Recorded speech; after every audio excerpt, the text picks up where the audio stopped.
Assalamualaikum warahmatullahi wabarakatuh.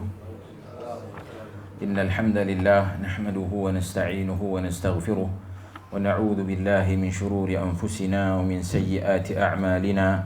Man yahdihillahu fala mudilla lahu wa man yudlil fala hadiya lahu. Ashhadu an la ilaha illallah wahdahu la sharika lahu wa ashhadu anna Muhammadan 'abduhu wa rasuluh.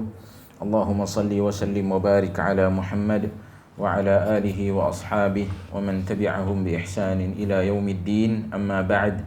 Alhamdulillah, bersyukur kita kepada Allah Jalla wa Ala kerana dengan limpah dan kurnia-Nya pada malam ini insya-Allah kita akan memulakan kelas pengajian yang baru, dan kita bersyukur kepada Allah Jalla wa Ala kerana dengan limpah dan kurnia-Nya serta rahmat-Nya kita telah berjaya menyelesaikan pengajian daripada kitab Mukhtasar Jami' al-Ulum wal Hikam, dan insya-Allah pada malam ini kita akan memulakan pengajian daripada kitab Al-Adhkar karangan Al-Imam Abu Zakaria Yahya ibn Sharaf An-Nawawi rahimahullah.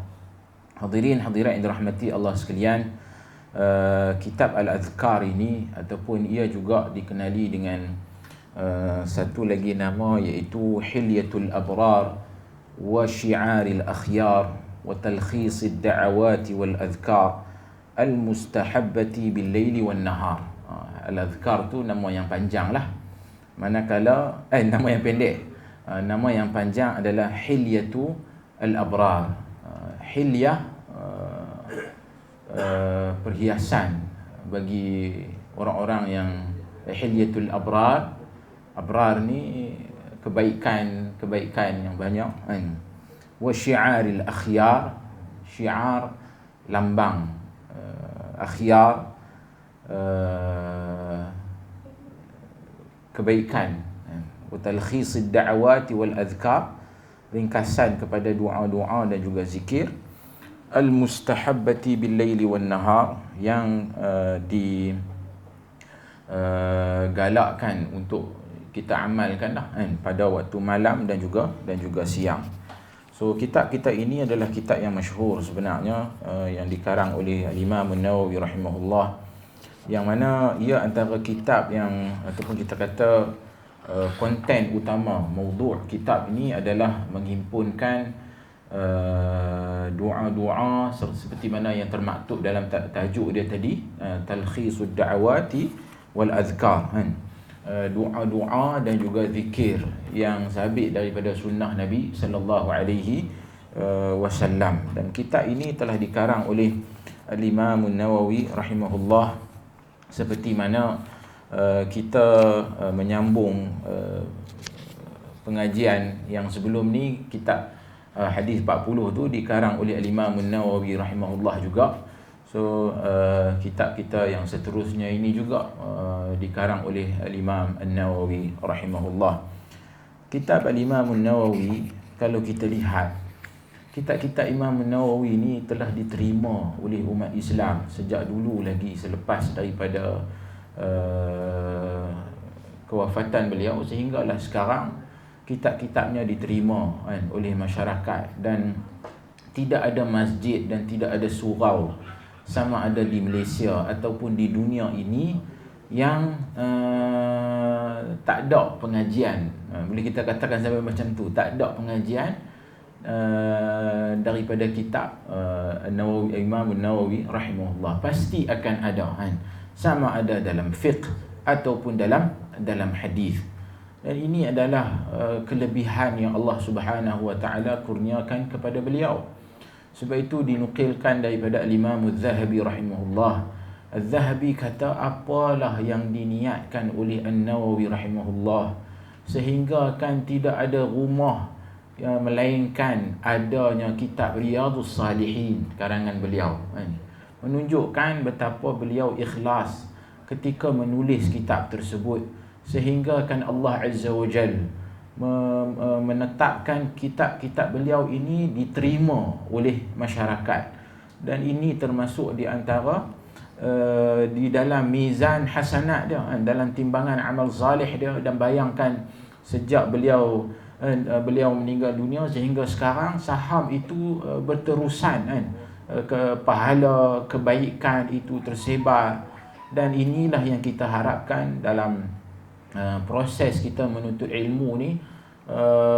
Peringkat yang seterusnya adalah untuk kita amal, kemudian kita sebarkan, dan mudah-mudahan kebaikan itu akan senantiasa berterusan, dan ia termasuk dalam timbangan amal salih kita nanti, insya-Allah. Hadirin hadirat yang dirahmati Allah sekalian, sebelum kita pergi dengan lebih lanjut, adalah lebih baik kita ulang kaji sikitlah tentang siapakah penulis kitab kita ini, iaitu Al-Imam An-Nawawi rahimahullah. Beliau adalah Al-Imam Al-Hafiz Muhyiddin Abu Zakaria Yahya ibn Sharaf ibn Murri An-Nawawi. Itu adalah nama beliau lah, Imam Al-Hafiz. Muhyiddin adalah gelaran lah yang diberikan kepada beliau. Abu Zakaria kunyah beliau, Yahya ibn Sharaf ibn Murri An-Nawawi. An-Nawawi nisbah kepada satu negeri namanya Nawa, yang mana beliau dilahirkan di situ dan tak silap saya di Dimashq. Dan beliau memulakan proses penuntut ilmu ni dengan ayah dia, yang mana ayah dia juga adalah seorang alim. Dan kemudiannya beliau juga telah berguru dengan beberapa ramai lagi guru-guru yang lain. Dan pada peringkat awal permulaan dia menuntut ilmu, antara fokus dia adalah untuk menghafal Al-Quran. Dan itu telah menjadi kebiasaan. Mana-mana kalau kita baca tarajim ataupun biodata ulama-ulama ni, kita akan dapati proses menuntut ilmu mereka, pertama sekali mereka akan mulakan dengan Al-Quran dan menghafal Al-Quran. Baik. Selepas daripada tu dia banyak fokuskan kepada kitab-kitab dalam mazhab Syafi'i, dalam kitab dalam mazhab Imam Syafi'i. Banyaklah, ada antaranya kitab At-Tanbih, Al-Muhadzab, dan beberapa lagi kitab yang lain lah. Dan guru-guru dia, antara guru-guru dia yang masyhur adalah Imam Abdul Rahman ibn Muhammad ibn Ahmad ibn Qudamah Al-Maqdisi rahimahullah, dan Ibn Malik sahibul Alfiyah. Kalau orang yang mengaji nahwu ni, kita akan biasalah dengan satu bait syair, itu untuk kita nak hafal qawaid nahwu ni, dipanggil Alfiyah. Alfiyah tu kerana bait syair tu mencecah 1000 kan, 1000 bait syair yang mengandungi kaedah-kaedah nahwu dan sebagainya kan, yang dikarang oleh Ibn Malik. Baik. Al-Imam An-Nawawi rahimahullah telah mengarang beberapa buah kitab yang masyhur, antaranya Al-Minhaj, syarah kepada Sahih Muslim. Sebab itu kalau kita baca Sahih Muslim, tabwib, bab, penetapan bab-bab dalam Sahih Muslim itu adalah berdasarkan ketetapan yang dibuat oleh Al-Imam An-Nawawi rahimahullah, bukannya daripada Al-Imam Muslim. Begitulah juga Riyadhus Salihin min kalami Sayyidil Mursalin. Ini kitab yang masyhur kan, yang selalulah dijadikan sebagai bahan rujukan untuk pengajian hadis di masjid-masjid dan juga di surau-surau kan. Kemudian Syarh Al-Bukhari, beliau ada juga buat Syarh Al-Bukhari kepada Sahih Bukhari, tapi tak lengkap. Begitulah juga beliau ada kitab dalam Mustalahul Hadis, iaitu kitab At-Taqrib wa Taysir ila Hadith Al-Bashir An-Nadhir, yang mana kitab ini At-Taqrib ni telah disyarahkan oleh Imam Suyuti dengan nama Tadribur Rawi kan. Tadribur Rawi ni menjadi sukatan lah kalau di kuliah hadis di Jami'ah Islamiyah di Madinah tu. Tadribur rawi ni adalah sukatan lah kepada pengajian hadis di sana. Taib. Sebenarnya banyak lagi lah kan? Dalam fiqh, yang tadi tu dalam hadis, dalam fiqh Rawdatul Talibin, Al-Majmu' syarah kepada Al-Muhadzab, Matan Minhajul Talibin. Begitulah juga dalam haji, dalam manasik haji dan juga umrah, Al-Idah fi manasikil hajj. Yang ni ada terjemahan, saya tengok yang terkini versi terjemahan yang dibuat oleh Datuk Dr. Zulkifli Al-Bakri. Bagus tuan-tuan kalau tuan-tuan nak cari kan kitab tu, Al-Idah fi manasikil hajj. Dan banyaklah lagi yang lain. Jadi saya kira saya tak perlulah nak perincikan secara terperinci. Dan beliau telah meninggal dunia pada tahun 676. 676. Itu adalah tahun kewafatan beliau, Al-Imam An-Nawawi rahimahullah. Dan dikatakan beliau tidak berkahwin kerana beliau fokus kepada menuntut ilmu. Dan kita dapati ini merupakan antara orang kata macam ada beberapa, tak silap saya ada satu kitab yang ditulis, saya lupa dah nama kitab tu. Dia menghimpunkan nama-nama para ulama yang memilih untuk hidup secara membujang lah kan. Bukan kerana mereka menolak sunnah berkahwin tersebut, tetapi kerana mereka ini telah pun tenggelam dalam nikmat ilmu dan juga sibuk dengan pengajian, penulisan, pengajaran dan sebagainya. Akhirnya mereka memilih untuk nak membujang dan fokus kepada pengajian ilmu. Baik. Hadirin hadirat yang dirahmati Allah sekalian, kita lihat kitab kita ini. Saya rasa saya tak pasti ada yang dah ada ataupun tak ada lagi. Cetakan yang versi terjemahan pun saya tengok ada satu tu terbitan Al-Hidayah kan. Itu dalam bahasa Melayu. Ada yang ada dalam yang lain. Haji Hidayah. Itu memang bahasa Melayu . Cuba tunjuk Ustaz muka depan dia dulu . Macam ni. Tapi kita tengok tadi cap tu macam ni . Hat tu abangnya belakang. Darul Haq daripada Indonesia. Tak apa, tuan-tuan carilah, tengok mana sesuai. Saya pun tak pasti, saya pun tak dan tadi nak pergi kedai buku ni. Jadi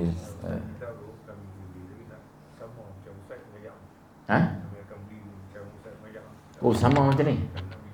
Oh, dia ni cetakan ni dalam bahasa Arab lah. Ni dalam bahasa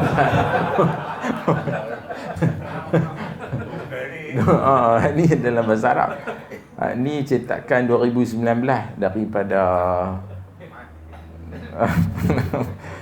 Dar Ibn Kathir. Yang ni cetakan daripada Qatar, Daulah Qatar, yang mana dia wakafkanlah secara percuma. Ni tuan-tuan boleh versi ni boleh download secara percuma, versi PDF. Jadi anda download, anda print untuk buat nota itu je.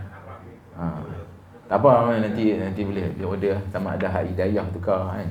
Dia ada bahasa Melayu. Bahasa Melayu tu dia lega sikitlah. Dia tak ada lah duk berbisa kan, membutuhkan dan macam-macam lagi. Kita nanti pening kan. Minta maaf siapa ada kawan kita tanya. Baik, hadirin hadirat yang dirahmati Allah sekalian, kita lihat muqaddimah. Saya suka untuk kita baca dulu muqaddimah kepada kitab ini. Dan muqaddimah ni adalah satu yang sangat penting lah sebenarnya. Sebelum kita nak mengaji apa-apa kitab ataupun nak membaca apa-apa kitab, kita perlu membaca terlebih dahulu muqaddimah kitab tersebut. Dan muqaddimah muallif, muqaddimah yang ditulis oleh penulis kitab tersebut. Dengan membaca muqaddimah ni, kita akan memahami beberapa perkara. Antaranya adalah yang paling penting pada saya adalah kenapa dia tulis kitab tu. Dia akan bagi tahu sebab apa dia tulis kitab tersebut. Dan itu sangat penting untuk kita membuat satu gambaran awal tentang yang ni kita nak ngaji apa. Itu yang pertama. Kemudian yang kedua, dalam muqaddimah juga akan ada metodologi penulis kitab tu. Apa manhaj yang dia guna ketika dia menulis kitab ni. Sama ada dia akan buat main sanad penuh ke, dia hazaf sanad ke, dia hanya masukkan hadis-hadis yang sahih saja ke dan sebagainya. Itu biasanya penulis ni dia akan masukkan manhaj dia dalam muqaddimah. Jadi dengan membaca muqaddimah, kita akan dapat gambaran awal lah tentang apa yang bakal kita baca nanti. Taib. Hadirin hadirat yang dirahmati Allah sekalian, Bismillahirrahmanirrahim. Qala al-Imam an-Nawawi rahimahullah, Bismillahirrahmanirrahim. Imam an-Nawawi rahimahullah mulakan muqaddimahnya dengan bismillah. Dan ini merupakan satu sunnah baginda sallallahu alaihi wasallam dan menjadi sunnah ikutan, yang mana dalam apa-apa perkara yang kita nak buat yang baik, maka kita mulakan dengan Bismillahirrahmanirrahim. Qala al-Syekh al-Faqih al-Imam al-Hafiz al-Alim al-Allamah Abu Zakaria Yahya ibn Sharaf ibn Murri ibn Hasan ibn Husain ibn Muhammad ibn Hizam al-Hizami al-Nawawi al-Syafi'i rahimahullah. Alhamdulillahil wahidil qahhar al-azizul ghaffar muqaddirul aqdar musarriful umur mukawwirul layli 'alan nahar tabsiratan li ulil qulubi wal absar. Dia mulakan dengan puji-pujian kepada Allah Subhanahu wa taala. Alhamdulillah al-wahidil qahhar. Allah, dia kata segala puji bagi Allah al-wahid, yakni yang maha tunggal, yang maha esa, al-qahhar, yang maha berkuasa, al-azizul ghaffar, yang maha perkasa lagi maha pengampun. Dan ini merupakan satu dalam apa saja bentuk ucapan, penulisan, ini merupakan sunnah yang dimulakan oleh baginda sallallahu alaihi wasallam, yang mana baginda dalam ucapan beliau akan mulakan dengan puji-pujian kepada Allah Subhanahu wa taala. Innal hamdalillah nahmaduhu wa nasta'inuhu wa nastaghfiruh. Maka para ulama pun meneruskan tradisi ini dengan puji-pujian kepada Allah Subhanahu wa taala. Dan ini juga menzahirkan kepada kita yang mana Imam An-Nawawi rahimahullah memulakan dengan puji-pujian ini kerana ini adalah satu nikmat yang Allah Subhanahu wa taala kurniakan kepada kita. Sama ada bagi pihak dia dalam keadaan konteks dia adalah dia telah pun menulis kitab ni kan, berjaya menyelesaikan penulisan kitab ini, dan juga dalam konteks kita bagi orang yang baru nak mula mempelajari kitab ini, lalu kita memanjatkan puji-pujian kepada Allah Subhanahu wa taala. Kerana ini semua adalah nikmat yang telah Allah Subhanahu wa taala kurniakan kepada kita. Muqaddirul aqdar, yang mana Allah Subhanahu wa taala telah mentakdirkan ketetapan yang telah Allah taala tetapkan. Musarriful umur mukawwirul laili 'alan nahar. Allah taala mengatur segala sesuatu, dan juga mukawwirul laili 'alan nahar. Mukawwirul lail merujuk kepada firman Allah Subhanahu wa taala dalam surah Az-Zumar ayat 5, yukawwirul laila 'alan nahar wa yukawwirun nahara 'alal lail. Kalimah mukawwir ni, takwir ni, dia merujuk kepada macam orang pakai serban. Bila orang pakai serban, dia pusing macam tu kan, bagi tutup macam tu. So mukawwirul laili 'alan nahar, apabila malam kan menutup siang kan.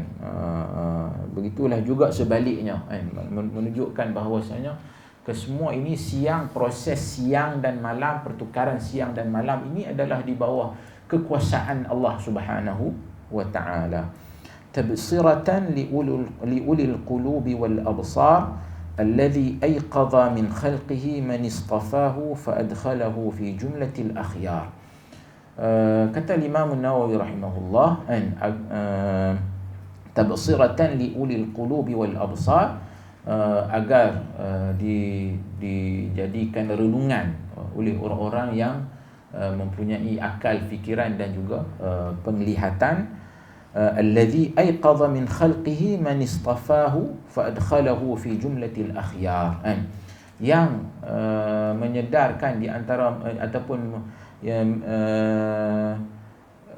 menyedarkan di antara makhluknya orang yang dipilih oleh Allah Subhanahu wa taala, kemudian dimasukkan di kalangan orang-orang yang baik, fi jumlatil akhyar. Wafiq man ijtabahu min abidihi faja'alahu min al-abrar, dan kemudian dia memberi taufik kepada hamba pilihannya, kemudian menjadikannya sebagai orang-orang yang abrar, orang yang baik. Al-akhyar, al-abrar, ini semua termasuk di antara orang-orang yang baik, orang yang terpilih, kan, orang-orang yang di kalangan hamba Allah Subhanahu wa taala.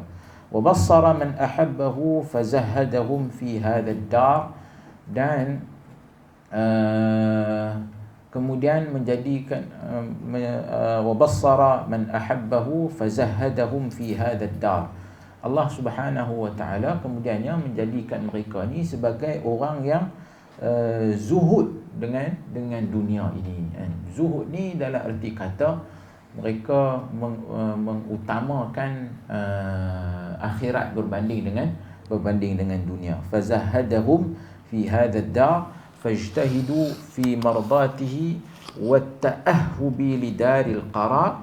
Maka mereka ini berusaha bersungguh-sungguh untuk memperolehi keredaan Allah Subhanahu wa taala, wa ta'ahhubi lidaril qarar, dan mereka bersedia untuk pergi ke alam yang kekal abadi, dan dunia ini adalah satu tempat persinggahan sahaja untuk kita melakukan amal salih, sebaik-baik amalan, kemudian akhirnya kita akan bawalah amal salih kita ini bertemu dengan Allah Subhanahu wa taala, dan kita pun tak tahu bila kita akan mati, dan kita telah melihat kematian itu berlaku di sekeliling kita, sama ada di kalangan saudara mara kita, kawan-kawan kita, termasuk di kalangan kawan-kawan sepengajian kita, kan. Di sini kita pun dah tengok ada yang datang, ada yang pergi buat selama-lamanya, kan. Jadi kita sedar yang dunia ini adalah satu tempat yang sementara sahaja, dan apa yang kita sedang buat ini adalah kita semua sedang berusaha untuk nak menuntut ilmu supaya kita dapat melakukan ahsanu amala, sebaik-baik amalan, yang akhirnya itu akan jadi bekalan untuk kita bawa bertemu dengan Allah Subhanahu wa taala. Kemudian wajtinabi ma yusqituhu wal hadar wal wajtinabi ma yusqituhu wal hadari min adabin nar, dan juga menjauhi hal-hal yang boleh menimbulkan kemurkaan Allah Subhanahu wa taala, dan juga kita berhati-hati dan berjaga-jaga daripada terjebak dalam azab api neraka. Wa akhadhu anfusahum bil jiddi fi ta'atihi wa mulazamati dhikrihi bil ashi wal ibkar, dan yang mana mereka ni, yang tadi dia kata mereka ni takut akan siksa neraka, sehingga mereka ni bersungguh-sungguh untuk melakukan ketaatan kepada Allah Subhanahu wa taala, dan dengan mereka ini selalu mengingati Allah pada waktu bil ashi wal abkar, pada waktu pagi dan juga pada waktu petang, wa inda taghayuril ahwali wa jami'i ana'il laili wan nahar, dan juga bila dalam segala keadaan dan juga ketika siang dan juga malam, fastanarat qulubuhum bilawami'il anwar, dan sehingga bersinarlah hati mereka dengan cahaya yang terang benderang. Kemudian ahmaduhu ablaghal hamd ala jami'i ni'amih, kemudian dia datang lagi dengan puji-pujian kepada Allah Subhanahu wa taala di atas segala nikmat yang Allah Subhanahu wa taala kurniakan. Wa as'aluhu al-mazid min fadlihi wa karamih, dan juga aku mohon supaya bertambah lagi kurniaan dan juga anugerah Allah Subhanahu wa taala. Wa asyhadu an la ilaha illallah al-azim, dan juga dia bersaksi bahawasanya tiada Tuhan yang disembah dengan benar melainkan Allah, al-wahidus samad al-azizul hakim, yakni merujuk kepada Allah Azza wa Jal, al-wahid yang maha esa, as-samad yang mana tempat tujuan ataupun tempat menjadi keperluan segala makhluk yang ada di atas muka bumi ini, al-azizul hakim, wa asyhadu anna muhammadan abduhu wa rasuluh. Kemudian dia datang pula dengan persaksian bahawasanya baginda sallallahu alaihi wasallam adalah hamba dan juga rasulnya, wa safiyuhu wa habibuhu wa khaliluh, dan juga baginda sallallahu alaihi wasallam adalah merupakan individu yang dikasihi oleh Allah Subhanahu wa taala, kecintaannya dan juga kekasihnya, yang ini merujuk kepada kekasih kepada Allah Subhanahu wa taala. Akramal makhluqin, yani sebaik-baik makhluk di kalangan hamba-hamba Allah Subhanahu wa taala, baginda sallallahu alaihi wasallam adalah akramal makhluqin, wa afdalus sabiqin al-lahiqin, dan juga baginda sallallahu alaihi wasallam adalah orang yang paling termulia di antara orang-orang yang terdahulu dan juga orang yang akan datang. Salawatullahi wa salamuhu alaihi wa ala sairin nabiyyin wa ali kullin wa sairis salihin, dan juga salawat dan salam ke atas baginda sallallahu alaihi wasallam dan juga kepada para nabi-nabi, wa alin kullin, dan juga yakni ali kullin ni merujuk kepada atba', pengikut-pengikut baginda sallallahu alaihi wasallam, dan juga keseluruhan orang-orang yang saleh, kan. Jadi kemudian dia datang dengan lafaz amma ba'du. Amma ba'du dalam bahasa Arab dinamakan sebagai faslul khitab, yakni pemisah di antara ucapan. Biasanya kita kalau dalam kebiasaan kita ni, dalam ucapan kita, biasanya bila kita nak pisahkan pendahuluan dengan ucapan yang seterusnya, kita datang dengan kalau dalam khutbah Jumaat, sidang Jumaat yang dirahmati Allah sekalian, dia macam nak pisahkan antara perenggan yang atas dengan yang seterusnya. Amma ba'du. Dan hakikatnya benda tu walaupun nampak macam simple, akan tetapi itu adalah sunnah yang dimulakan oleh baginda sallallahu alaihi wasallam, dan itulah juga tradisi yang diteruskan pula seterusnya oleh para ulama. Walaupun benda tu nampak macam simple, kan, tetapi ia adalah sunnah Nabi sallallahu alaihi wasallam. Faqad qala Allahul azim al-aziz al-hakim fadhkuruni adhkurkum, wa qala Allah Ta'ala wa ma khalaqtul jinna wal insa illa liya'budun. Dia kata amma ba'du, Allah Subhanahu wa taala telah berfirman fadhkuruni adhkurkum. Dia bawa firman Allah Subhanahu wa taala daripada surah Al-Baqarah ayat 152. Fadhkuruni adhkurkum, maka hendaklah kamu semua mengingatiku, nescaya aku akan juga mengingati kamu. Ayat ini seperti mana yang dinyatakan ataupun ditafsirkan oleh Imam Ibn Kathir.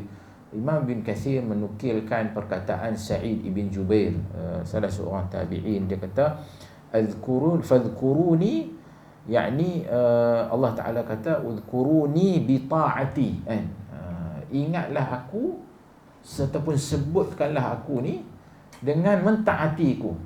Yakni kita udhkuruni fadhkuruni adhkurkum, yakni kita hendaklah mentaati Allah Subhanahu wa taala dengan melaksanakan segala perintah Allah Subhanahu wa taala dan juga meninggalkan segala larangannya. Fadhkuruni adhkurkum bimaghfirati, nescaya aku akan mengingat aku akan mengingatimu dengan pengampunanku. Dan dalam sebahagian riwayat kata birahmati, dengan rahmatku. Dan inilah yang kita harapkan dengan kita mengingati Allah Subhanahu wa taala, dengan melaksanakan segala perintahnya dan juga meninggalkan segala larangannya. Mudah-mudahan kita akan mendapat pengampunan dan juga rahmat Allah Subhanahu wa taala. Kemudian dia bawa firman Allah Subhanahu wa taala lagi, wa ma khalaqtul jinna wal insa illa liya'budun. Yakni dalam surah Az-Zariyat ayat 56, yang mana Allah Ta'ala nyatakan Allah Ta'ala tidak menjadikan jin dan juga manusia melainkan untuk beribadah kepada, mengabdikan diri kepada Allah Subhanahu wa Ta'ala. Dalam ayat yang awal tadi, fadhkuruni adhkurkum, dalam sebuah hadis kursi Allah Azza wa Jalla ada menyatakan, man dhakarani fi nafsihi dhakartuhu fi nafsi. Kata Allah Azza wa Jalla dalam sebuah hadis kursi, siapa-siapa yang mengingatiku dalam fi nafsihi dzakartuhu fi nafsi. Maksudnya dia mengingati Allah Azza wa Jal dalam dirinya secara bersendirian, nescaya Allah Subhanahu wa Ta'ala akan mengingati hamba tersebut secara bersendirian. Wa man dzakarani fi mala'in dzakartuhu fi mala'in khairum minhu. Siapa-siapa yang mengingati aku dalam satu kelompok yang besar, nescaya aku akan mengingatinya dalam satu kelompok yang lebih baik daripada itu, kan. Yakni Allah Ta'ala akan menyebut hambanya itu di kalangan para malaikah, yang mana bilangan mereka ini tidak terhitung jumlah bilangannya, kan. Fi mala'in khairum minhu. Jadi ini menunjukkan kelebihan majlis zikr. Majlis zikr ni tak semestinya majlis kita berhimpun dalam arti kata buat zikir secara berjamaah tu. Sebaliknya dia termasuk di antara tilawatul Quran, majlis menuntut ilmu, itu juga termasuk di antara majlis zikr. Baik. Fa'ulima bihadha anna min afdal hal al-'abdi hala dhikruhu rabbil alamin. Dia kata diketahui daripada ini, kan, bahwasanya sebaik-baik keadaan hamba yang paling utama adalah saat di mana ia mengingati Allah Subhanahu wa Ta'ala, Tuhan sekalian alam. Yakni dengan menyibukkan dirinya washtighaluhu bil adhkaril waridati an Rasulillah sallallahu alaihi wasallam sayyidil mursalin, yang mana dia menyibukkan dirinya, kan, keadaan yang paling baik bagi seseorang hamba tu bila mana dia menyibukkan dirinya untuk membaca hadis-hadis, membaca zikir-zikir yang sabit daripada sunnah Nabi sallallahu alaihi wasallam. Dan ini saya rasa antara fokus utama pengajian kitab kita ini adalah kita nak mengaji zikir-zikir yang sabit daripada sunnah Nabi sallallahu alaihi wasallam, dan itulah fokus utama kita untuk nak amalkan zikir yang sabit daripada hadis Nabi sallallahu alaihi wasallam. Kemudian dia kata, wa qad sannafa al-ulama'u radhiyallahu anhum fi 'amal al-yawm wal-lailati wad-da'awati wal-adhkar kutuban kathiratan ma'lumatan 'inda al-'arifin. Dia kata telah ditulis lah, kan? Telah ditulis, para ulama telah menulis tentang amal yaum wal lailah. Sebenarnya penulisan dalam bentuk menghimpunkan zikir-zikir, doa-doa daripada sunnah Nabi sallallahu alaihi wasallam ni telah pun ada. Maknanya sebelum Imam Nawawi telah pun ada para ulama yang tulis. Antaranya amal yaumul lailah karangan Ibn Sunni. Itu antara kitab yang masyhur. Cumanya dia bawa dengan hadis-hadis dalam tu, dia bawa dengan sanad. Dia bawa dengan sanadnya lah, kan. Begitulah juga wad-da'awat. Antara kitab ad-da'awat yang masyhur adalah kitab ad-da'awat karangan al-Imam al-Baihaqi rahimahullah. Dia kata sebenarnya penulisan dalam bab ni memang dah ramai dah di kalangan para ulama yang telah pun tulis tentang kitab hadis-hadis ataupun menghimpunkan zikir-zikir yang sabit daripada sunnah Nabi sallallahu alaihi wasallam. Maknanya dia nak kata ini satu, Imam Nawawi rahimahullah dia macam nak yalah dia nak bagi tahu yang dia rasa kerdil lah, kan. Dia cubalah nak turut sama menyumbang dalam bab ini, walaupun sebenarnya ramai dah di kalangan para ulama yang telah pun menulis dalam topik yang hampir sama. Cumanya dia cuba juga menyelit kot celah tu, mudah-mudahan usaha dia ni akan memberi manfaat, dan dia akan beritahu lepas pada ni apa sebab yang menyebabkan dia tulis kitab ni. Sebab tu dia kata kitab Lam Lambat ni banyak, walakinnaha mutawwalatun bil asani, akan tetapi yang tulisan-tulisan sebelum ni ditulis dengan penulisan yang agak panjang, yang dipenuhi dengan sanad, yang dipenuhi dengan sanad. Saya rasa tuan-tuan pun dah biasa kan, baca kalau hadis yang dipenuhi dengan sanad tu dia agak panjang kan, dia dengan nama dan sebagainya kan. Dan kadang-kala bagi orang yang tak benar-benar mempunyai kemahiran dalam bidang hadis ni, bagi dia duk baca, duk ulang-ulang, haddatsana al-Humaidi qala haddatsana Abdullah. Jadi dia akan dia rasa macam duk ulang nama-nama orang ni kan. Dia jadi macam tak cemuih lah kan, cemuih. Sebenarnya tuan-tuan kalau hadir majlis sama', majlis bacaan hadis ni, daripada Sahih Bukhari ke Sahih Muslim, macam tu lah dia orang akan baca. Jadi kita ni duk dengar tu, lama-lama kita pun hilang lah kan, hilang daripada radar. Jadi boleh jadilah macam tu kan, disebabkan yalah benda tu kadang benda yang kita tak berapa nak minat sangat lah kan, bila melibatkan sanad-sanad yang panjang ni. Sebab tu dia sebut tadi tu, walakinnaha mutawwalatun bil asanid, dan sanad ni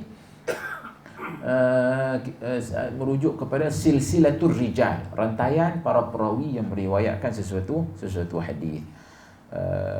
Wat takrir fadha'ufat anha himamut talibin. Dia kata dahlah sanad panjang, begitulah juga ada berlakunya pengulangan. Kadang tuan-tuan baca kitab-kitab hadis ni, dia akan berulang-ulang hadis yang sama, kadang dia omai dengan sanad yang lain pula, dan benda tu pengulangan yang berkali-kali kan. Sebenarnya dia ada faedah dari sudut tu, dia omai tarik yang lain, turuk yang lain, kadang-kala ada maklumat tambahan pada sanad tersebut, dan banyak lagi lah faedah-faedah yang lain. Tapi bagi sebahagian orang, dia rasa macam benda tu ulang benda yang sama kan. Jadi dia kata fadha'u ufat anha himamut talibin, menyebabkan himmah ni apa, keinginan kan, nak kata apa, semangat ke ha? Orang yang nak mengaji ni dia jadi kuih lama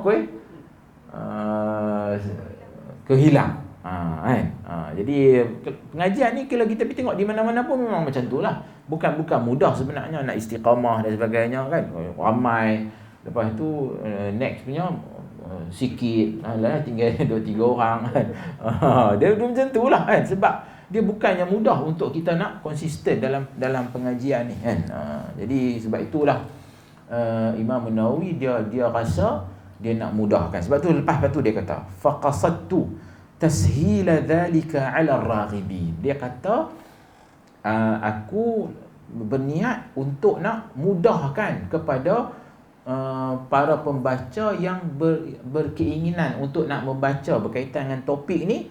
Maka sebab tu dia tulis kitab ni dengan kaedah yang berbeza. Sebab dia tengok ulama-ulama sebelum ni tulis dengan metod tersebut, buat main sanad yang panjang, kemudian buat main riwayat beberapa riwayat yang lain. Jadi dia nampaklah kan bahawasanya ada keperluan untuk dia try pula metod ataupun kaedah yang baru yang lebih simple dan mudah kan.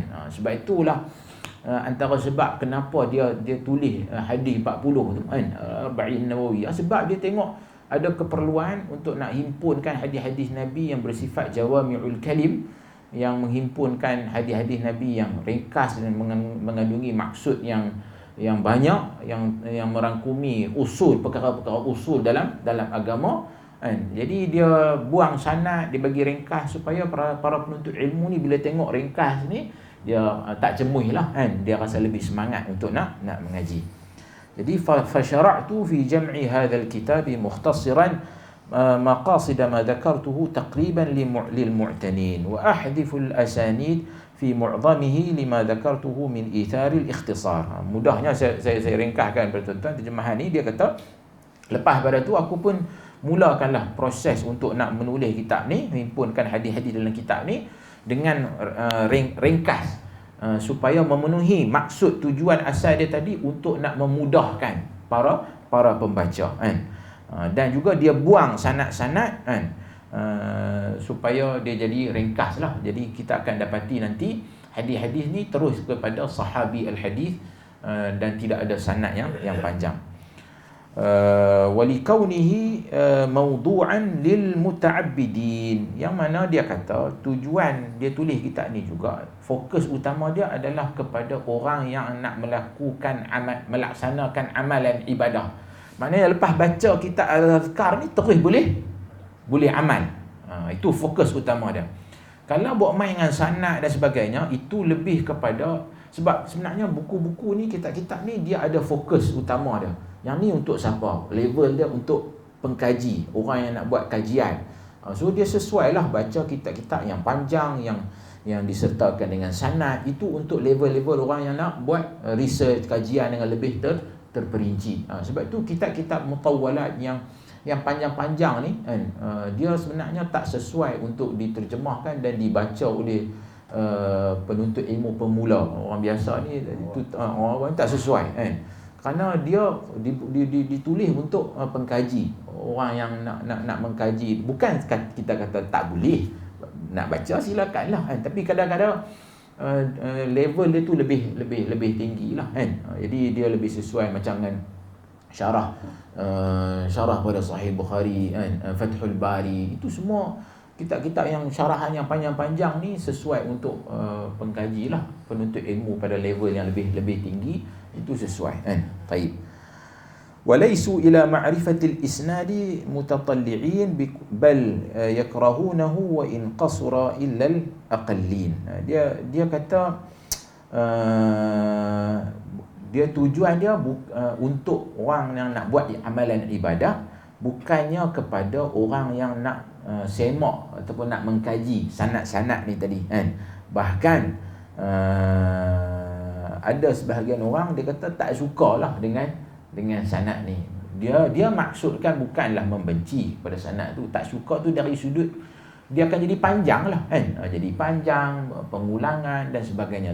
Walaupun hakikatnya sanad ni sebenarnya adalah satu kelebihan khas kepada umat baginda sallallahu alaihi wasallam.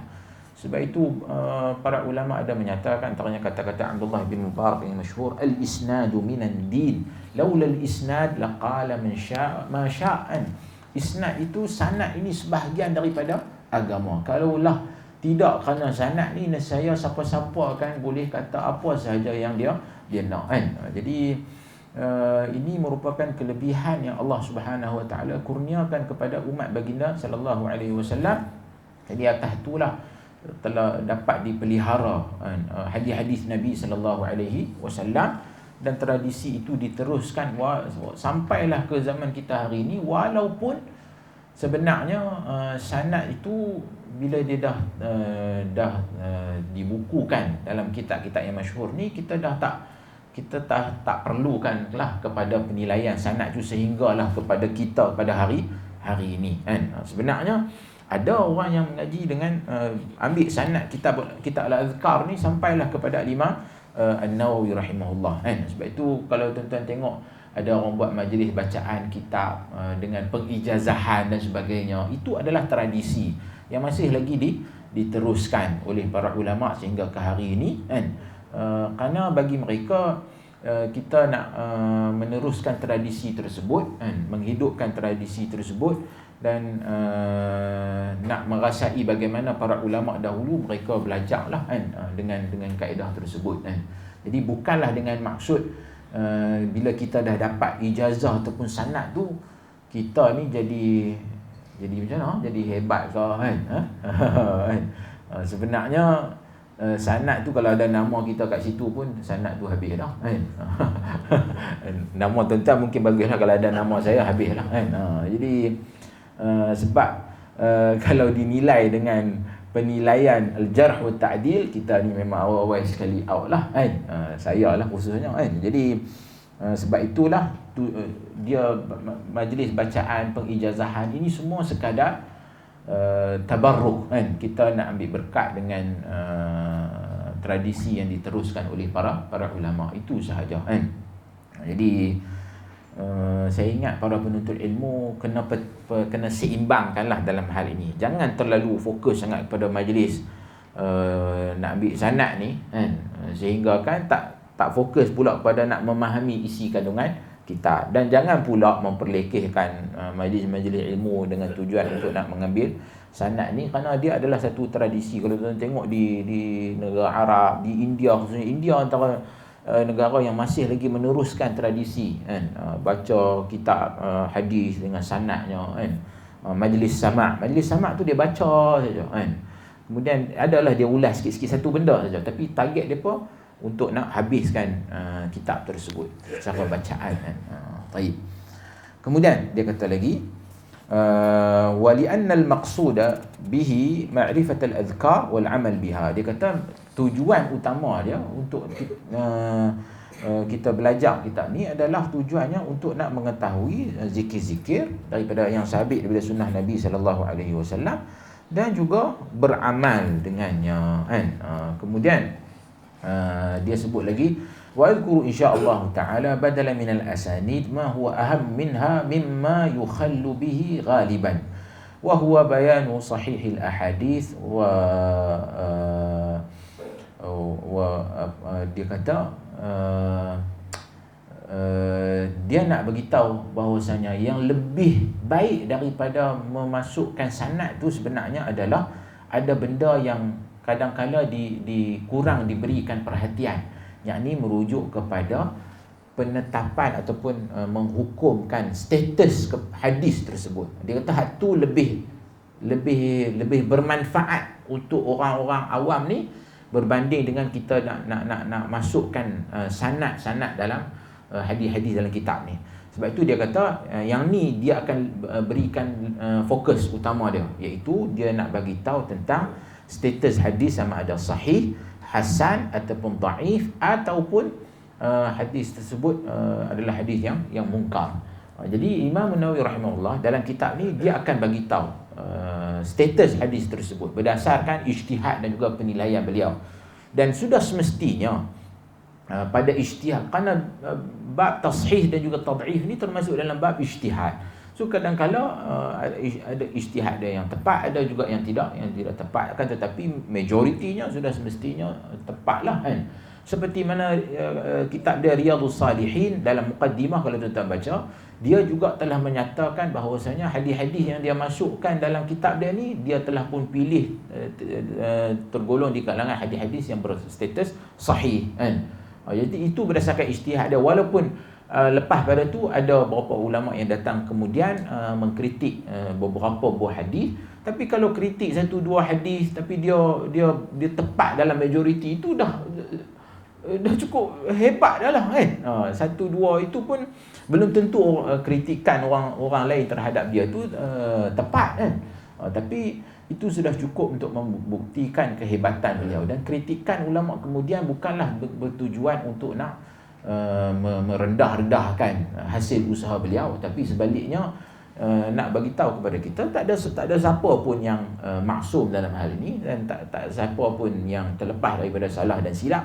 Tapi kalau dia betul 95%, 5% saja mungkin dia tersilap, itu dah satu pencapaian yang cukup baik dah kan, cemerlang dah kan. Baik. Kemudian dia bagi tahu lagi, ini antara benda yang sepatutnya menjadi fokuslah kepada iaitu penilaian hadis sama ada hasan ataupun dhaif ataupun munkar ni tadi. Kemudian dia kata dia juga akan masukkan dalam kitab dia ini beberapa maklumat penting berkaitan dengan ulumul hadis. Dia juga akan masukkan, begitu juga daqaiqul fiqh, perkara-perkara yang melibatkan hukum hakam fiqh. Sebab zikir ni sudah semestinya dia ada kaitan dengan fiqh lah, kaedah nak membaca dan sebagainya. Wa muhimmatil qawaid wa riyadatin nufus wal adab allati tata'akkadu ma'rifatiha 'ala salikin. Jadi dia akan masukkan ulumul hadis, hukum hakam fiqh, dan juga kaedah-kaedah yang penting yang digunakan pakai oleh para ulama dalam bab ni. dan juga perkara yang melibatkan latihan rohani serta adab-adab yang perlu diikuti oleh orang yang ingin mendekatkan diri kepada Allah Subhanahu wa taala. Kemudian dia kata lagi, wa adhkuru jami'a ma adhkuruhu muwaddahan bihaitsu yashulu fahmahu 'ala al-'awami wal mutafaqqihin. Dia kata, aku sebut semua yang aku sebut tadi ni, hak melibatkan ilmu ulumul hadis, fiqh dan macam-macam lagi tadi tu, semuanya dia akan sebut dengan mudah kan, dengan jelas, supaya memudahkan orang faham, sama ada orang itu terdiri daripada orang awam ataupun di kalangan orang-orang yang para penuntut ilmu kan. Kemudian dia buat main pula, waqad ruwina fi sahihi Muslim rahimahullah an Abi Hurairah radhiyallahu anhu an Rasulillah sallallahu alaihi wasallam qala man da'a ila hudan kana lahu min al-ajri mithlu ujuri man tabi'ahu la yanqusu dhalika min ujurihim syai'a. Dia bawa hadis daripada sahih Muslim daripada Abu Hurairah radhiyallahu an, Nabi sallallahu alaihi wasallam bersabda, sesiapa man da'a ila hudan kana lahu minal ajri mithlu ujuri man tabi'ahu. Siapa-siapa kan yang ajak orang kepada petunjuk, kepada sunnah Nabi sallallahu alaihi wasallam, kepada agama ini, kana lahu minal ajri, dia akan mendapat ganjaran mithlu ujuri man tabi'ahu. Dia akan dapat ganjaran sama seperti mana orang yang mengikuti ataupun yang mendapat hidayah dan melaksanakan amalan tersebut, la yanqusu dhalika min ujurihim syai'a, takkan kurang daripada ganjaran tersebut kan. Jadi kalau tujuan dia apa? Imam Nawawi nak supaya bila dia tulis kitab ni, kemudian orang kemudian datang baca kitab ni dan dapat faedah, kemudian mereka amal. Yang depa amal tu, dia hak bagi petunjuk, dia dorong orang supaya melakukan amalan tersebut, dia pun dapat pahala kan. Dan takkan kurang pahala tersebut, sama seperti mana orang yang melakukan amalan tersebut. Dan ini adalah satu peluang yang besar untuk kita nak melakukan amal salih kan. Hari ni antaranya lah kan, kita ni hidup di zaman penuh fitnah ni, kita kalau boleh nak carilah satu peluang buat satu amal salih yang simple akan tetapi ganjaran pahalanya besar. So ini antaranya kan. Kita ajak orang kepada majlis ilmu, kita ajak orang untuk masuk Islam kan. Kawan tu masuk Islam, melakukan amal salih kerana sudah semestinya pertama disebabkan asbab hidayah daripada Allah Azza wa Jalla, taufik dan hidayah daripada Allah Azza wa Jalla. Kemudian disebabkan kita yang nasihat dia, pujuk dia, kemudian dia masuk Islam, melakukan amal salih, kita akan ada saham kita pada amalan yang dia lakukan tersebut. Dan itulah yang kita harapkan. Sebab itulah ulama dahulu waktu depa menulis kitab-kitab ni, depa benar-benar ikhlas kerana Allah Subhanahu wa taala. Lalu Allah Taala angkat kan hasil karya mereka ini sehingga menjadi kitab yang senantiasa dipelajari oleh para penuntut ilmu zaman berzaman. Baik, kemudian dia kata lagi, fa aradtu musa'adata ahli khair bitashili tariqihi wal isharati ilaihi. Kemudian dia sebut, dia kata aku nak supaya nak memudahkan ahli-ahli kebaikan, orang yang nak buat kebaikan ni, supaya mereka ni mudahlah untuk nak melaksanakan segala amal salih. Jadi dia himpunkan zikir-zikir daripada Nabi sallallahu alaihi wasallam ni. Kemudian dia juga akan buat bab-bab tertentu kan. Dia tetapkan berapa bab fasal dalam kitab dia ni. Dan dia juga sebut, dia kata kalau sekiranya dalam kitab dia ni ada sahabat Nabi sallallahu alaihi wasallam yang kurang masyhur, dia akan sebut ruwina an fulan as-sahabi li alla yushakku fi suhbatihi. Dia kata antara ini antara metod dia lah dalam penulisan kitab ni. Kan dia hazafkan sanad, dia akan sebut sahabat, So sahabat Nabi ni ada yang popular, ada yang tak popular. So sahabat Nabi yang kurang popular tu dia akan sebut yang orang ni, individu ni adalah sahabat Nabi, supaya kita ni tak sangsi bahawasanya orang itu adalah sahabat Nabi sallallahu alaihi wasallam. Kemudian dia kata lagi, wa aqtasiru fi hadzal kitab 'ala al-ahadith allati fil kutubil masyhurah allati hiya usul al-Islam wa hiya khamsah. Dia kata dia berpada dalam kitab dia ni, sumber rujukan utama dia adalah daripada kitab-kitab yang masyhur, termasuk di antara usul agama kita ni, iaitu 5 kitab sahaja. Apa dia? Sahih Bukhari, Sahih Muslim, Sunan Abi Dawud, Sunan At-Tirmidzi, An-Nasa'i. So 5 kitab ni yang akan menjadi sumber rujukan utama dia dalam dia menghimpunkan hadis-hadis tentang zikir serta doa-doa daripada Nabi sallallahu alaihi wasallam. Baik. Tuan-tuan semua sedia maklum, bila kita sebut Kutubus Sittah, dia merujuk kepada 5 kitab tadi, dan satu lagi iaitu Sunan Ibn Majah. Walaupun ada sebahagian ulama yang lain memasukkan kitab lain, antaranya ada yang masukkan Muwatta Malik kan, dalam termasuk di antara Kutubus Sittah kan. Akan tetapi disebabkan kebanyakan hadis-hadis ni yang ada dalam kitab yang 5 tadi ada juga dalam Muwatta. Kemudian dalam Muwatta pula ada banyak balaghat. Kita panggil balaghat kerana Imam Malik akan sebut balaghani, yang telah sampai kepada aku. Jadi dia tak bawa dengan sanad yang penuh kan. Jadi itu antara sebab jugalah kan, kenapa dia tak dimasukkan dalam Kutubus Sittah tersebut. Akan tetapi setidak-tidaknya Imam Nawawi dah bagi tahu kepada kita yang mana rujukan utama dia adalah dalam 5 kitab ni. Di sini saya nak tuan-tuan jelas bahawasanya antara tujuan pasal kitab ni juga kita pilih adalah kerana dia telah ambil zikir-zikir dan juga doa-doa ini daripada kitab sunnah yang masyhur dah. Masyhur dan diterima sebagai usul agama ni. Jadi ini bukannya zikir yang duk pergi ambil kat atas gunung jerai dah.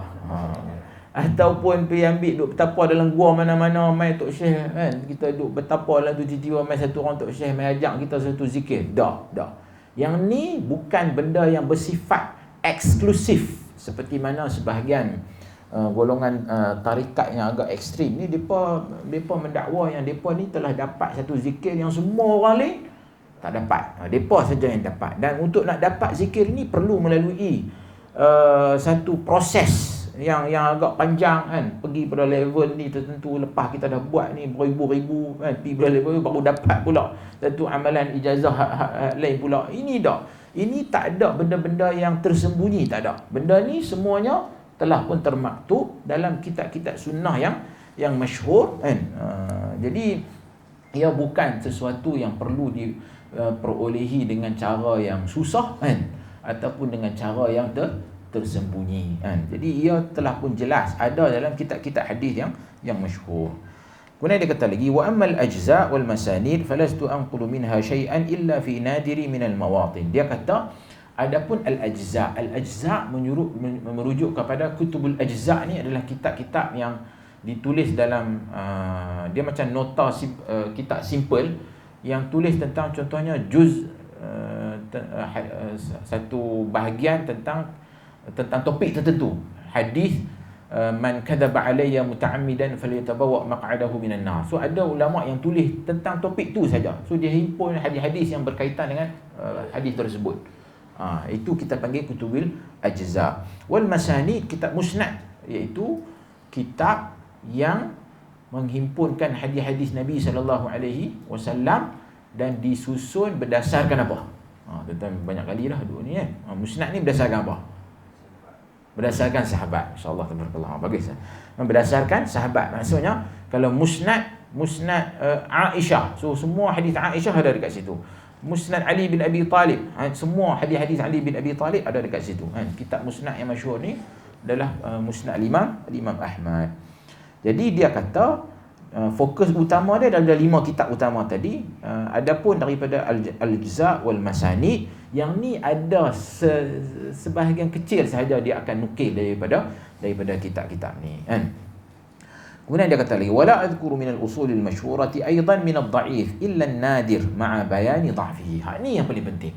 Ini metod yang sangat penting yang perlu kita semua jelas, yang mana dia kata dia takkan sebut daripada kitab-kitab masyhur tadi, usul yang masyhur tadi, hadis-hadis dhaif, melainkan sangat sikit, dengan dia akan menjelaskan sebab kepada kedhaifan riwayat tersebut.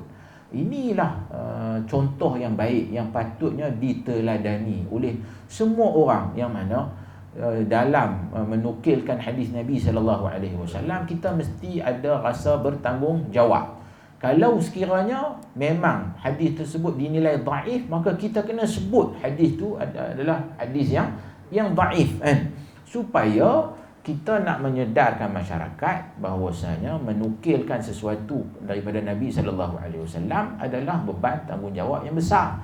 Jadi kita kena nyatakan, kalau dhaif kita kena nyatakan hadis ni diriwayatkan daripada Nabi SAW tapi sanadnya dhaif umpamanya, kan? Dengan cara sedemikian orang akan lebih jelas, supaya kita sedarlah, kan? Bukan bermakna bila kita tahu dhaif tu kita nak buang terus, tak, kan? Kita pun jelas tentang bagaimana para ulama berinteraksi dengan hadis yang dhaif ni. Bahkan Imam Nawawi rahimahullah nanti dia akan sebut tentang masalah ni dengan lebih panjang lebar. Kemudian dia kata lagi, wa inna ma adhkuru fihi as-sahih ghaliban falihadha arju an yakuna hadha al-kitab aslan mu'tamadan. Ni yang penting. Dia kata biasanya dia akan sebut hadis-hadis yang sahih saja, kan? Dan dia harap supaya kitab dia ni menjadi aslan mu'tamadan, iaitu menjadi asas yang ataupun menjadi rujukan utama dalam bab ni. Yang ni dia punya harapan lah, dan ternyata harapan dia tu dimakbulkan oleh Allah Subhanahu Wa Taala, sehingga kan orang kemudian ni tulis kitab-kitab tentang zikir-zikir daripada Nabi SAW sudah pastinya akan menukilkan perkataan Al-Imam An-Nawawi rahimahullah. Depa mesti akan dapat faedah tersebut daripada Imam An-Nawawi rahimahullah, kan?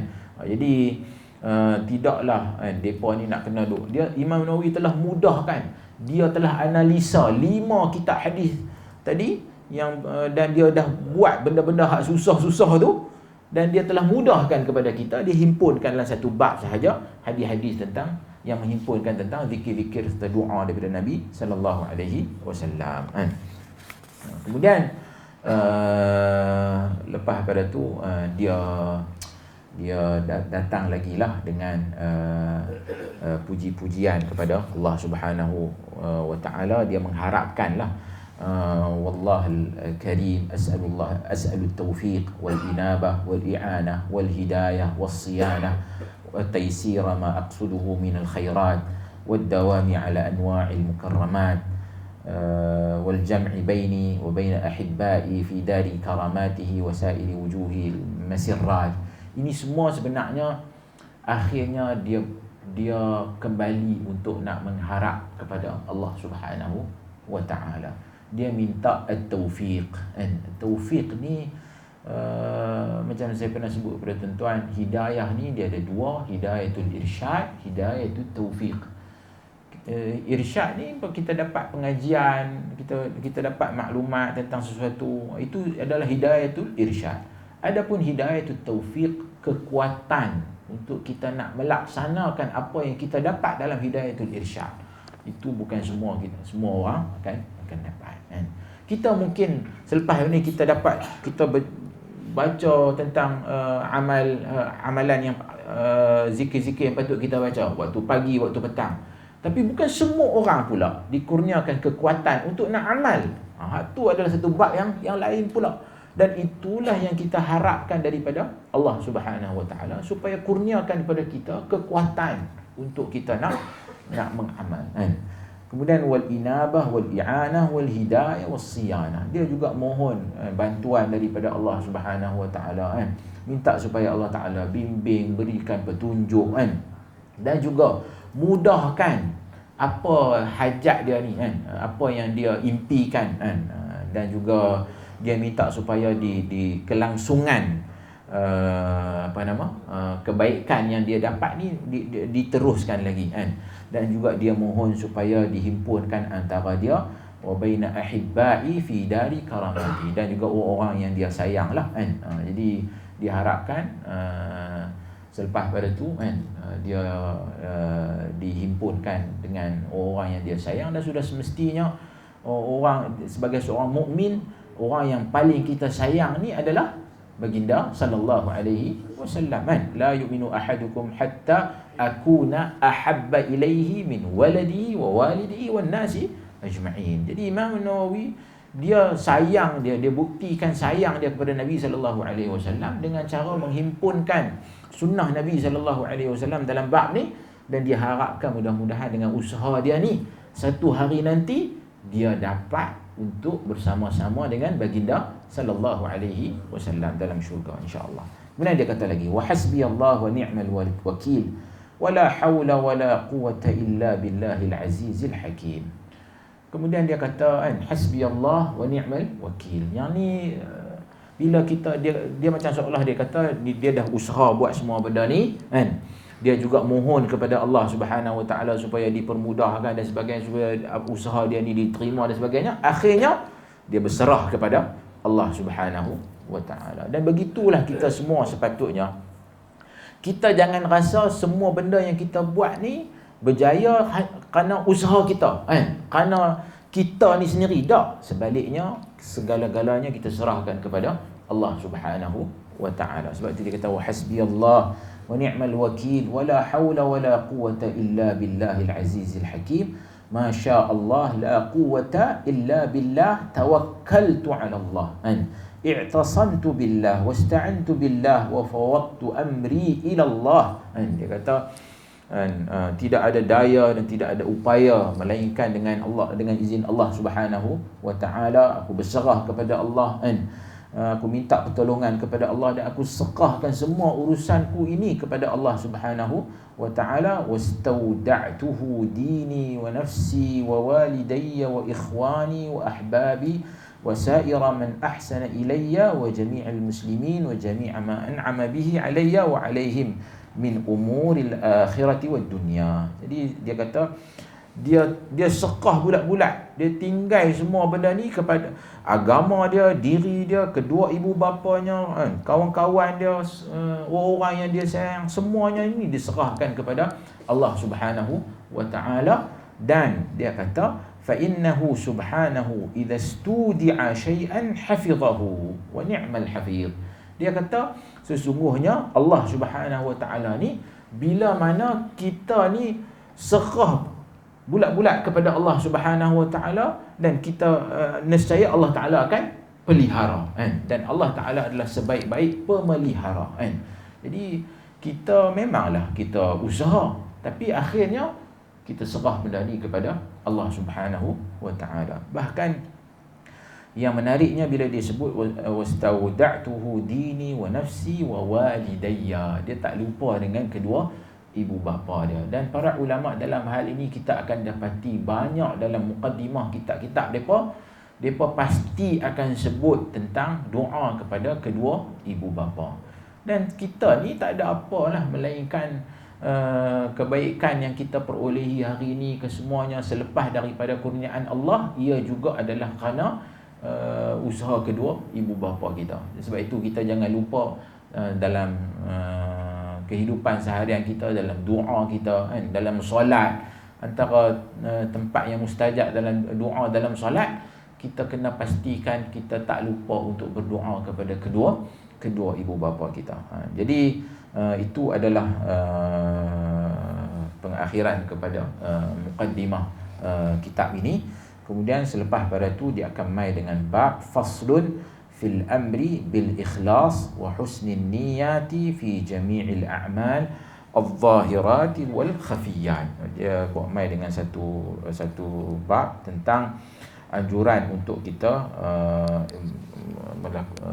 ikhlas dan juga memperelokkan niat dalam semua amalan, sama ada yang zahir ataupun yang tersembunyi. Yang itu insya-Allah kita akan sambung pada kelas pengajian yang seterusnya bila tuan-tuan semua dah ada kitab insya-Allah Jadi tuan-tuan kena mempunyai keazaman yang tinggi. Saya pun insya-Allah kena ada keazaman yang tinggi supaya kita ni kalau boleh kita nak habis mengaji kan, insya-Allah kan. Jadi waktu kita pilih Mukhtasar Jami' Ulum Hikam dulu pun dia adalah satu ringkasan. Jadi kita harap benda tu selesai. Sebab kadang-kadang kita dalam pengajian ni dia tak habis kan. Dia separuh jalan dan sebagainya kan. Kadang-kadang bukan sebab orang nak mengaji, tenaga pengajar tu sendiri kan. Lama-lama dia pun malas, dah tak larat, dia pun berhenti kan. Jadi kita harapkan mudah-mudahan kita dapat selesaikan pengajian ni insya-Allah, dan akhirnya kita semua kena memohon kepada Allah Subhanahu Wa Taala supaya perkara ini dipermudahkan insya-Allah, dan kita semua diberikan kekuatan, dan kita yang paling penting ikhlaskan niat kita kepada Allah Subhanahu Wa Taala. Kita mengaji ni tujuannya untuk nak memperbaiki amalan kita supaya ia menepati sunnah Nabi sallallahu alaihi wasallam, dan akhirnya kita nak sebarkan kepada orang lain supaya kebaikan itu diperolehi oleh orang lain juga, seperti mana kita nak kebaikan untuk diri kita, seperti itu jugalah kita nak kebaikan untuk saudara-saudara kita insya-Allah. Wallahu a'lam. Allahumma ij'alna minal ladzina yastami'una al-qawla fayattabi'una ahsanah. أقول قولي هذا وأستغفر الله لي ولكم والسلام عليكم ورحمة الله وبركاته.